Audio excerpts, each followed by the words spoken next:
No. That was, maybe we should just go for Obi and Rufire. So Obi president, Rufire vice. So that the agreement will be that Peter Obi will use one term, 4 years. Okay, and then Rufire will become your president. Now I know you are laughing there, like, is that going to be? That's how they do political permutation, my friend. This is, you see, once they put the permutations together, the next stage is now going to be how to further help destroy Nigeria. So all the things you have known about Tinubu, that they have tried to sort of gaslight you to shut up, they are going to have to bring them out now. And I'm talking about including, just like, it's going to be like, just like what they did to Egbere Jolantan. It was too late for that one. Others are saying, no, Tinubu is not Jolantan. If you are a Yoruba person, there is this Oshupa song, Ikuto pa ladiye so gbodo tun pe lewure, ikuto pa ladiye ko gbodo tun pe lewure. So I'll probably just give you an interpretation of that. So there's this song, right? It's a story, but kind of like made it into a song. So there is this chicken farmer, all right? A chicken farmer who married a very beautiful lady. Now, there is a cow farmer, right? That is like an herder. So, who was interested in the wife of the chicken farmer. Now, the cow farmer and others, they conspired to kill the chicken farmer. So that the cow farmer, the cow herder will be able to marry the wife, the widow of the chicken farmer. So one night they all went there, right? And hang on, no. It's actually like the goat farmer, rather. Sorry, the goat herder, not the cow now. So the goat herder was interested in the wife of the chicken farmer. So they had to kill the chicken farmer in order to marry the widow of the chicken farmer. So the goat herder, right, inherited the wife of the chicken farmer. Then before you know it, the former chicken farmer's widow, the chicken farmer's widow was now like dating a cow herder, something bigger. Because when they killed her husband, the chicken farmer, it was done by the goat herder as well as the cow herder. So they conspired to kill the chicken farmer. So the cow herder is now interested in the wife of the goat herder. Now the same conspiracy of, we're just going to go in the middle of the night, we're going to disturb how did they do it? Let's talk about that too, right? So they said, once you disturb the barn where he's keeping his chicken, the chicken farmer will come out in the middle of the night, then we'll kill him. That's exactly what happened. So they disturbed his chicken, and the chicken farmer came out, they killed him. He inherited his wife. So the same technique was supposed to be used on the goat herder. So we'll disturb the goats, all right? We'll disturb the herd. And then the herder will come out and we'll kill him, and we'll inherit I will inherit his wife. So while they were disturbing the the goat herd, right? Disturbing the goats. And they were screaming, crying, bah, bah, bah. The wife was waking her husband up. Go and check your goats. Go and check your goats. They are like, it's like, and the guy started singing like, the way we killed the chicken farmer, you cannot kill a goat farmer that way, because I was part of that. So that's the point is, these guys conspired, unleashed terrorism on Nigeria. They went on international, international propaganda, where at a point, American government under Obama, they had their ready-made invading army in Tema, in Ghana, in case if Goodluck Ebele Jonathan would not bow, right? After that, their charade election, the next was to invade Nigeria. True story. confirmed by different sources, even themselves. Their intention was that they didn't expect an incumbent, Jonathan, right, to concede to Bukwari. If he had failed to concede, it would have been Libya 2.0 under Obama. True story. So now, what these guys are conspiring or will be conspiring will include what or technique they've used before. And that's why the Ronukus, the Ronu Nazis, believes that whatever it is that this coalition that they are doing, if they come together, they must be reminded that the conspiracy of removing Goodluck Ebele Jonathan involved Tinubu.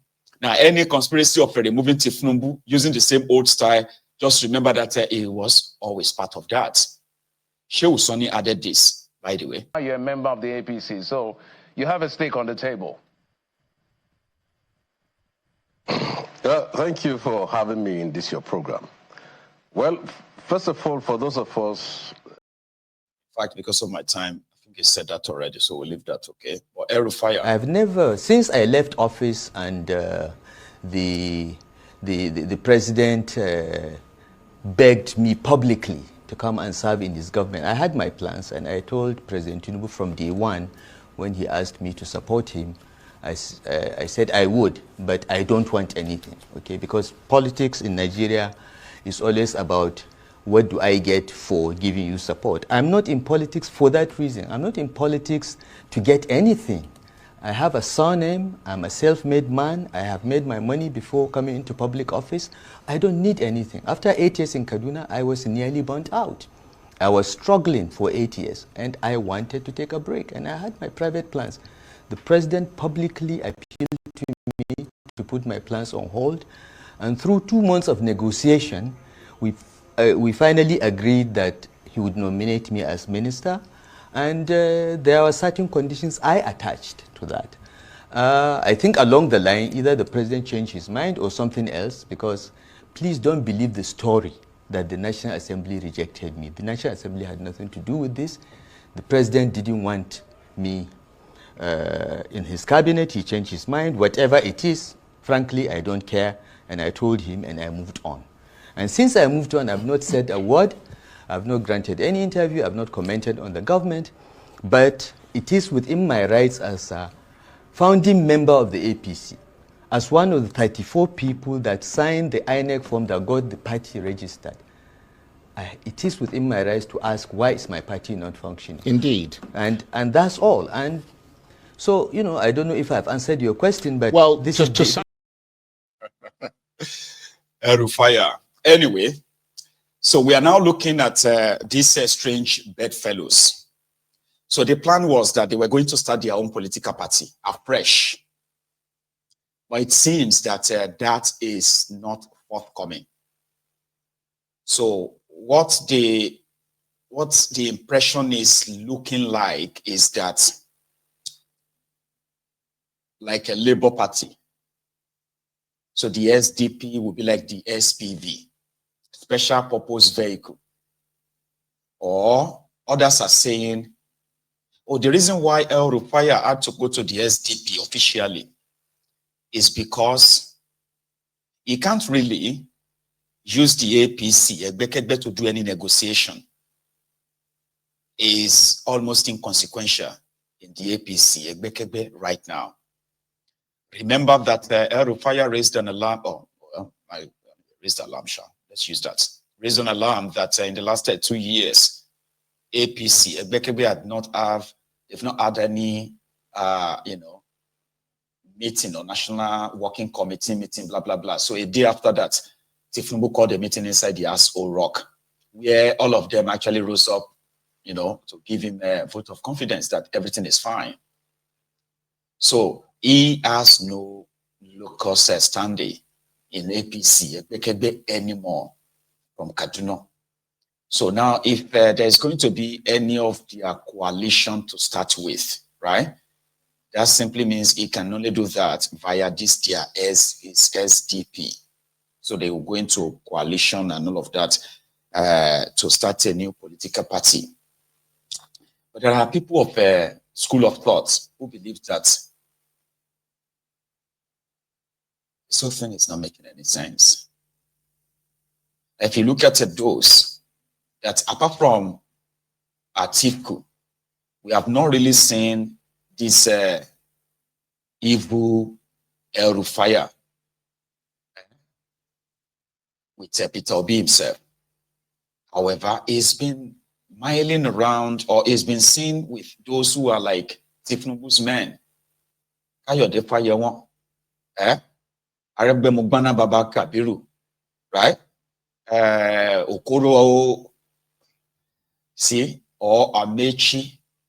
So then you have the Malamu. So others believes that majority of those who are inside the Bokwari's regime, they want to form a bloc. So a bloc of Bokwari's supposed loyalists. Atifku, who is still having this massive dream of becoming your president, even if he turns 90. You know, if he doesn't become your president in 2027, he's looking forward to 2031. If that doesn't work, he's looking forward to 2035. If that doesn't work, maybe he's going to wait till 2039, when Atiku himself will be like a 99 years old. I think he's currently 70. How old is he? He's currently 78 or so. So by, no, sorry, 76 is it? So by the time you get to 2027, Atiku will be like a 78. If it doesn't work that way, it will contest again when it turns 82, then when it turns 86, then maybe when it turns 90 as well. Like, you know, it will become, you know, the Syria contestant. But other stuff's developing. But the reason why you, especially those of you who are obedient, I don't have any much advice for now, because on the one hand, you are totally against, I mean, let me put it this way, you are for, according to you, the obedient, or you are for good governance, any better Nigeria, Abi. So in the course of that, you do not mind to go into bed with as many strange bedfellows as possible, as long as they align with, not even align, as long as they are friends or pretend to be friends of Peter Obi. Now, on the one hand, everybody that is part and parcel of either past or present, are part and parcel of this APC, they are considered as your enemies, right? People that you can't forgive. Then on the other hand, right, you can forgive them the moment they possibly up or push forward Peter Obi, which is what they want to do right now. Because without Peter Obi in any coalition talk, it's just a pure, people say, you know, it's just a pure waste of time.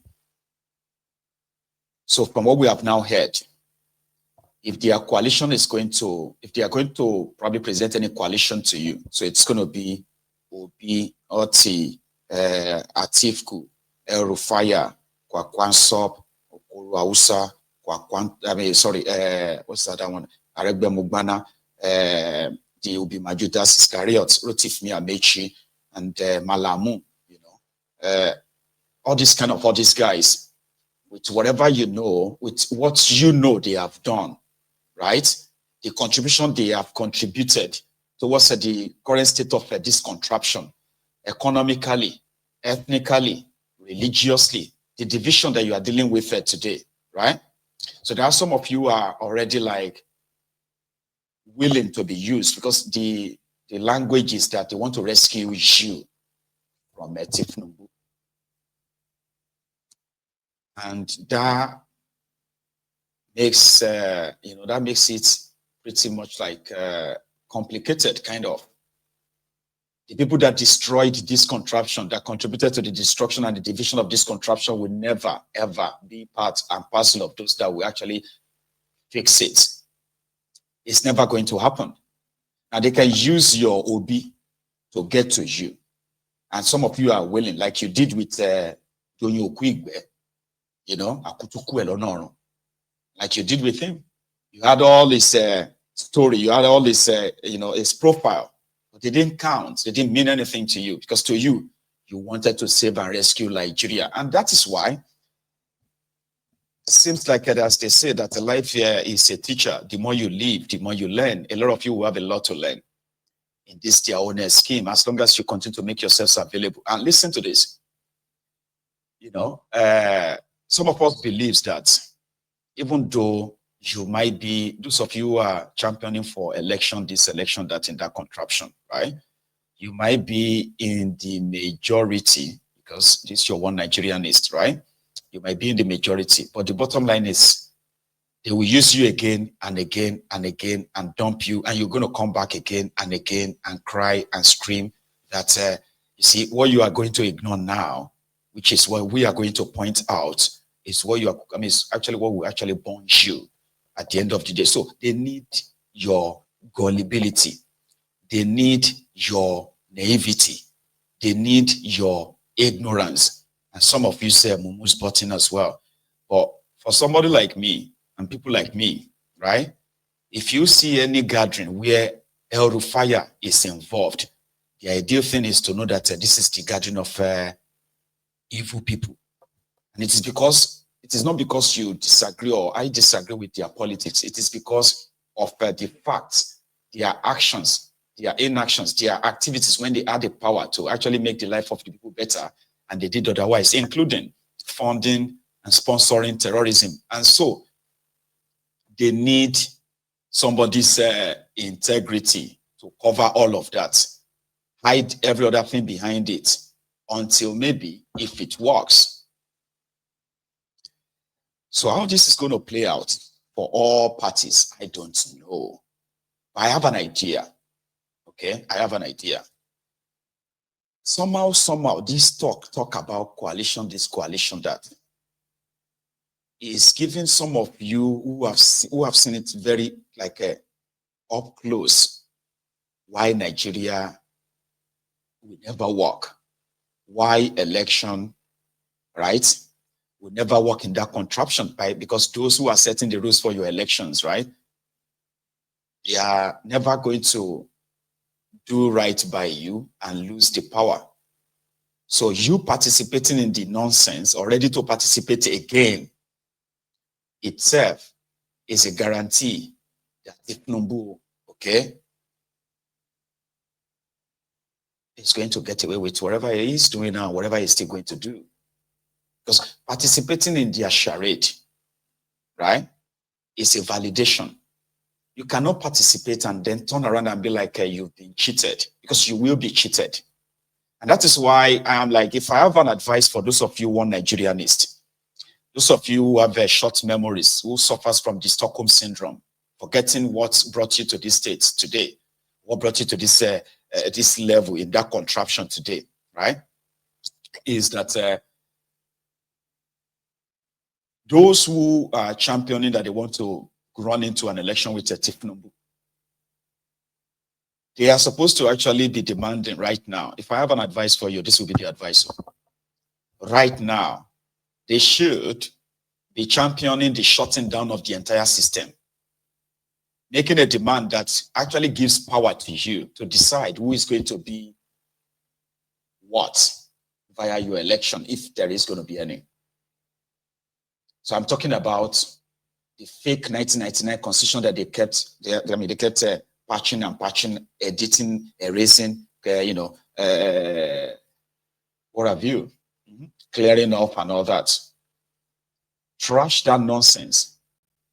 When people can indeed actually like write their own constitution, the real people's one, right? Where people can determine if, or the type of governance they want, the type of elections they want, including your electoral act, the one that conducts your own elections. So when you have none of this, you have a rigged system where all you need to do is just participate. After participating, they will tell you to go to court, even though you have an idea what it's going to be like, what it is going to be like when you go to that court. So why subject yourself into all of this, right? Why? This is kind of the question I will ask myself. Why subject yourself subject yourself to something that is so rigged that it is so obvious that it's rigged against you, but somehow they are telling you that all it takes is for some guys to come together and see if they can intimidate Tinubu. You want to intimidate a drug lord, a drug baron, a drug dealer, who is also a drug addict as well. So good luck with that.